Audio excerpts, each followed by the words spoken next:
I knew then that I was dying. And since I was in terrible, excruciating pain, I said to God, I am prepared to go.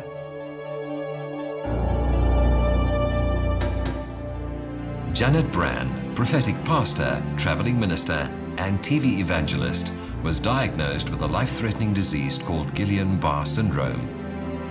Thousands of people suffer from this relatively unknown disease, and although many survive and recover, they carry the scars for the rest of their lives. But unlike the rest, Janet's story is different. I went to Spain to do some ministry. I was invited by a local church over there, and while I was there, I got very ill. While in Malaga, Spain, Janet stayed in a communal apartment that the local church had arranged for her. She had to share the flat with 10 other people, some of whom were drug addicts and prostitutes. It was here that she picked up a mysterious bug. It was really the power of God that helped me stand in that pulpit, because I think I had 14 meetings in a week. Gradually, upon her return, Janet's condition worsened. Because of the rarity of the disease, doctors initially struggled with the diagnosis. I remember I didn't even have the strength to get dressed. I went in my pajamas and my dressing gown, and they admitted me in outpatients and examined me, etc. And the doctor said to me, you have a flu virus and you'll get better in 14 days. Eventually, Janet became so ill that she was rushed to the emergency room of the Olivedale Clinic, and this time she was admitted. Thorough neurological tests were done, and her new doctor concluded that she was suffering from the rare viral condition Guillain-Barré syndrome. It's a disease that affects the nerves, and essentially what happens is that the person becomes weak. That weakness usually starts in the lower limbs, in the legs, and it tends to move upwards, eventually affecting the trunk, the body, then the arms, and obviously one of the most feared complications of that would be weakness of the muscles which control breathing. So the person develops an inability to breathe. She had it as severely as you could possibly have it, affecting the entire body, severe enough that she was unable to breathe and had to be ventilated, had to have ventilatory support. By the third day in hospital, Janet had another setback. Her lungs collapsed and she was taken to the intensive care unit and put on a respirator to help her breathe. And there I lay in excruciating pain.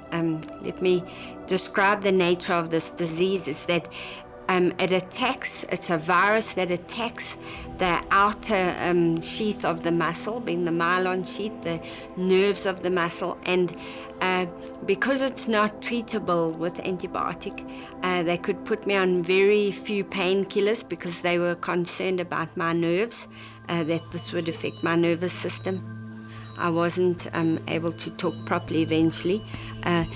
So I would lie there in this excruciating pain. The nurses could only turn me every 2 hours. And really today I can say if it wasn't for my faith at that time that carried me through, I would never have been able to take the pain. Later that day, her doctor informed her that she had to receive a tracheotomy. This meant a loss of voice, as her vocal cords would be bypassed with air flowing through a tube in a hole in her throat. Unfortunately, after they performed the tracheotomy, complications developed and Janet's lungs began to fill with blood and fluid. The doctor's report was that they thought she was going to die and that we must prepare ourselves for the worst. And I didn't want to hear that because I felt that I might lose my faith if I listened carefully to that.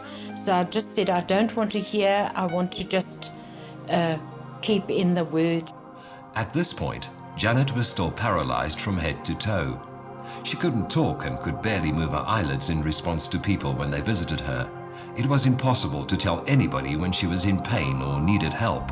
For her, Janet says, it was one of the most lonely experiences of her life. I definitely could feel the forces of darkness around me, and it's a very lonely place, and it's a very dark place to be, because your life could be ending, and obviously you're challenged about certain emotional things. You're challenged about whether you want to let your family go. Is this God's will for you? Definitely I could feel tremendous darkness around me, and this was the second time.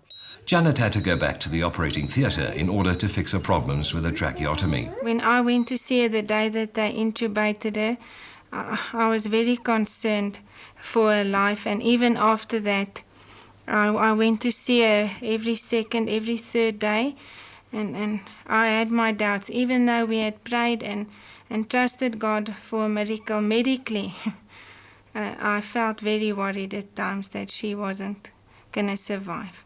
The only hope that I had in going to operating theatre the second time was my general physician.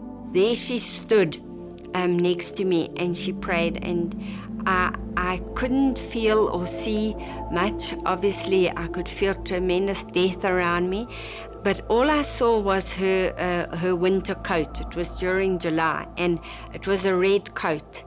And I felt the Spirit of God say to me, my blood has availed for you, and you will come through this. This time, the operation was a success, but her condition did not improve. In fact, she continued to deteriorate. Unable to talk or communicate, yet fully aware of what was going on around her, Janet could only stand in faith and cry out to God. Her only solace was prayer. The wonderful thing was that one day I felt the Lord telling me that I must take communion to share with Janet. And I didn't really know the full significance of it, but Janet told us afterwards that she had really prayed and asked the Lord to send someone with communion. Since the tracheotomy, Janet continuously felt challenged to face the issue of death. Was I prepared to say to the Lord, yes, he could take me home?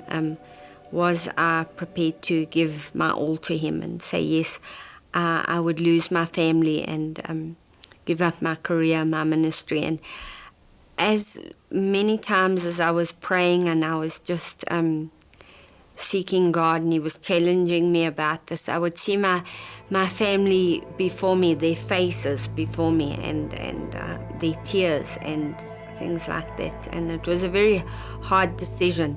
And I was lying in tremendous pain. I had no word as to whether I was going to go home or whether I was going to live. And it was one Sunday night between 10 and 12 o'clock that I was in absolute excruciating pain.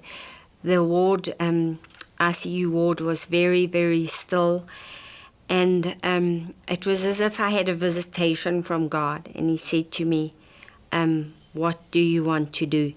And I said, out of just the most terrible pain, I said to him, Lord, I'm prepared to go now. You can take everything that I have, everything that's valuable to me. I'm prepared to go now. And I fell asleep. The very next day, doctors noticed a remarkable turnaround in Janet's condition. And from then on, she continued to improve daily. But the trial wasn't over yet, and she encountered another setback.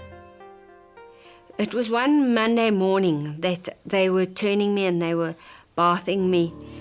And suddenly the tracheotomy got stuck and I couldn't breathe. I could begin to feel. I knew that I was going to die again. I just knew it. And I had no way of warning them and no way of... the monitors obviously began to sound, but because they were so busy and their focus was on other things, I became desperate and I began to choke. And I remember I cried out to God and something lifted my head. And I looked up at the blind, and there on the side of the blind was a cross that the light had shone through. Now this was the first and the last time that it happened. And I knew that that was God. I knew that his presence was in the room and that through that he was saying to me that I would live. And I began to feel life inside of me. Janet's recovery after this was quite remarkable. The healing process that would normally take 3.5 to 6 months took Janet only 10 days. I really believe that then her progress was supernatural and she made a remarkable recovery. I've always known Janet as a person of faith. I know she trusted God even when her body was so weak, and I really believe that her faith and the fact that she recovered so quickly was supernatural. After Janet was discharged from Olivedale Clinic, she went to the Netcare Rehabilitation Centre, where she had to relearn basic motor and body functions. Yeah, I had to learn to, at Netcare, do things for myself, learn to walk, etc. I would start at 9 o'clock in the morning with occupational therapy, and I had to learn to write like a grade 1. I had to learn to dress myself. They were teaching me how to be functional in my own home when I was released. Then what we would do is we'd go on to physio, and I would practice different movements. I was very determined, and I can remember saying to the social worker at the Netcare Rehab, I said, I will be in here not longer than a month. And she laughed at me. And within the first week of me being in Netcare Rehab, I was able to take my first few steps. We'd done a gym class, and I can remember saying to one of the physiotherapists, I said, please would you move me off this bed and put me in my wheelchair? And he said to me, no, I'm not going to do that for you, but what I am going to do is I'm going to lift you up and you are going to walk. And I took my first few steps, and it was a real triumph for me. What made this so remarkable was that most other patients with the same disease took months and even years to do what Janet could do in a week. In fact, a few of her skeptical fellow patients who at first were mocking her declarations of faith and healing through her faith later questioned her more closely after witnessing her extraordinary recovery. Janet's recovery was very, very quick, and it was fantastic. I mean, I think we talk about the recovery from this disease in months. It's never really talked about in periods of weeks. And probably anywhere from 6 months to a year, you'd be looking at most of the recovery. But literally almost a month after being discharged from the hospital, she was up and about and effectively well. My doctor in the Netcare Rehab, when we did have the one family meeting, my family said to him, well, how do you explain Janet's miraculous recovery? And he said 3 words. He said, G-O-K. And we asked him, well, what does that mean? He said, God only knows. And he lifted his hand up. That it really has encouraged and built up my faith to watch how the Word of God does not return void. And it did bring life back to Janet, which is just something so marvelous to see. When you see that there's a turn and you see the person beginning to get healed, it meant a tremendous amount. I knew that God had put me there and allowed me to go there to be a testimony to others. And I believe that people really did see the power of God. Many people ask me, what have I learned by this experience?